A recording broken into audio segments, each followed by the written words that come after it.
Hi, everyone. Welcome back to another episode of the Leadership Purpose with Dr. Robin podcast. So glad you're here and that you take time to listen to the podcast. I say it all the time and I will continue to say it. I really appreciate you.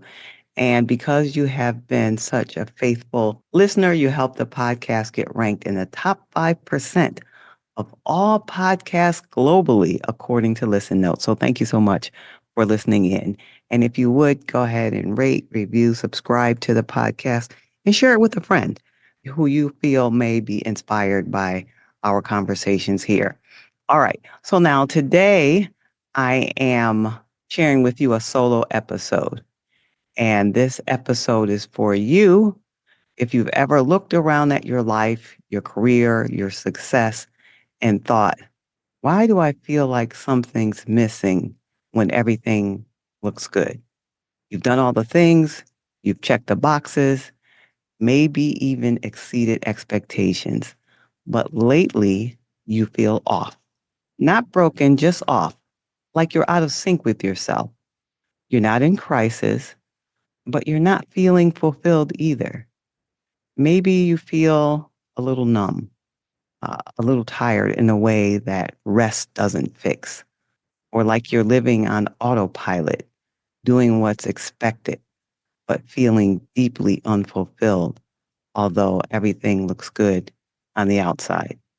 So now let's talk about that feeling. Let's name it and let's explore what it's actually trying to tell you, because that feeling is the beginning of something that I believe is sacred. It's not failure, it's not confusion, it's a signal, a nudge, what I call the purpose impulse. So you might say, well, what is the purpose impulse? It is a quiet, persistent energy that rises from within. It's like your soul gently tapping on your shoulder, saying, this isn't it. There's more. It doesn't shout, it doesn't rush. It's subtle, but unmistakable. And it's not coming from your ego or from hustle culture or some ought to or should do voice in your head. It's deeper than that. It's the spirit speaking to you in the language only your spirit understands. Sometimes it shows up as a whisper or an idea you can't shake. Sometimes it shows up as a gut feeling, or it shows up as a quiet longing for something you can't quite name or put your finger on yet. I had this experience years ago, and it started quietly.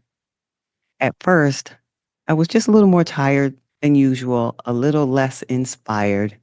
I had been working for Child Protective Services for over 5 years, doing work that I felt had impact and that mattered. But something in me was shifting. Slowly, I began to feel disconnected from myself and from the work. I mean, I was showing up, doing the job, but I felt like I was moving on autopilot. Then one day, everything shifted.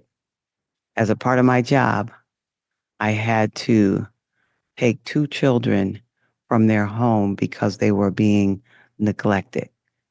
And I mean, they were just the cutest little kids. Two little girls, blonde hair, blue eyes.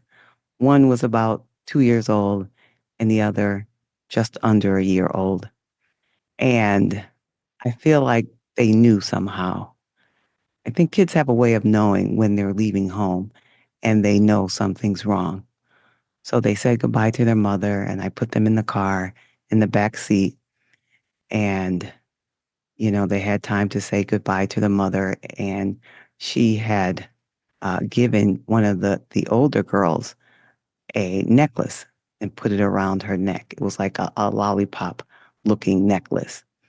And when the girls were in the back seat, we were going along and they were just out of sorts. They were just sitting there like they were numb. And oftentimes, if they're distraught, it helps them to have a little something. So we stopped, drove through McDonald's to give them something, and the older one was just holding the hamburger in her hand, just looking straight and stiff and not even acknowledging that she had the burger in her hand, like she was just distraught.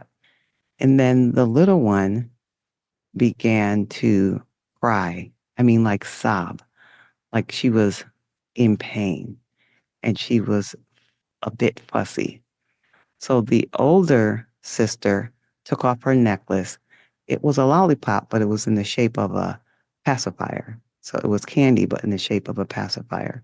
So she took it off and she put it over to her sister, the little one's mouth. And now I'm watching this from the rearview mirror. And suddenly tears start rolling down my cheeks.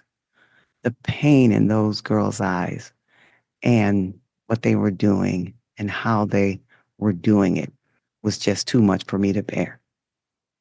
So the tears were rolling down my face. And for the first time, after all I had experienced on that job, I suddenly knew this is too much. I knew that I could not do this work much longer. I just knew something deep down in me knew that I had to go. I had to do something different. That moment opened something in me. I knew I had to do something different, but I didn't know what that was right away. But I knew it had to be something different. And now looking back all these years later, I now know that what that was, that feeling in me was what I now call the purpose impulse. And it was rising from deep down within me, trying to get my attention, trying to lead me to myself.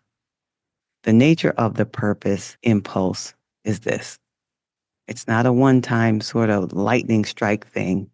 It comes and it goes throughout your life because it grows as you grow, it evolves as you evolve. And it doesn't always ask for a total life overhaul. Sometimes it's a whisper to change how you work or how you live.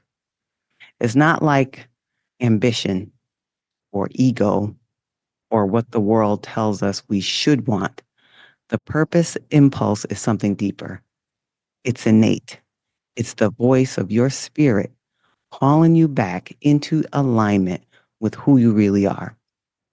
And while it may be quiet at first, it's persistent.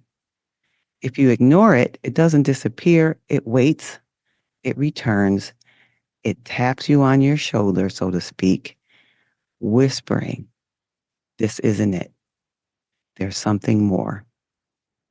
For me, the emotional clues were subtle at first, that in between feeling.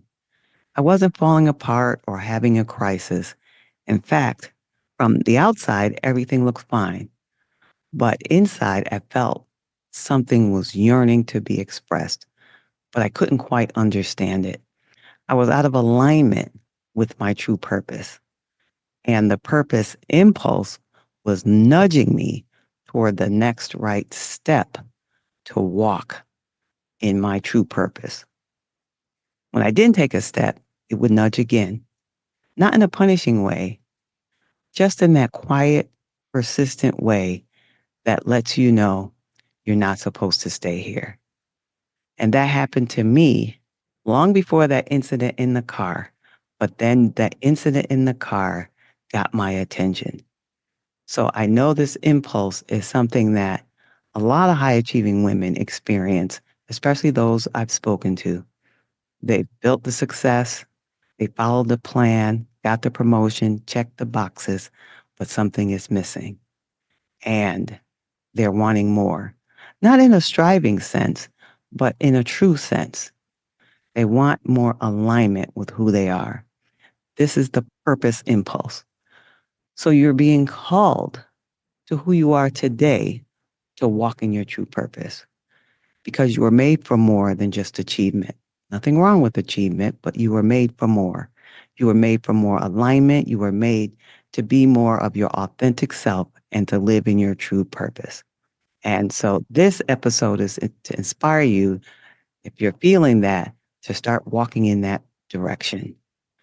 And here is a point of reflection that you could use to think about and help you get going in the right direction. Over the next week, Take some time for reflection and ask yourself this question. What is something deep down within me or one whisper I've been hearing over and over that I've been too busy or too afraid or too practical to trust? Just ask yourself that question. What's something deep down within me? Could be feeling like a whisper you've been hearing over and over, or something that you feel deep down within you. So, what is that something that ask yourself that I've been too busy, too afraid, or too practical to trust? And just, give it some real serious thought and see what bubbles up. And if this episode spoke to something in you, I encourage you to come on over and get more conversation like this. Tools, stories, insights, inspirations, and by connecting with me on LinkedIn at Robin L. Owens, PhD. At Robin L. Owens, PhD. You get more like this, and I'd love to hear your response to this episode. And if you would, share it with a friend. In the meantime, this is Dr. Robin.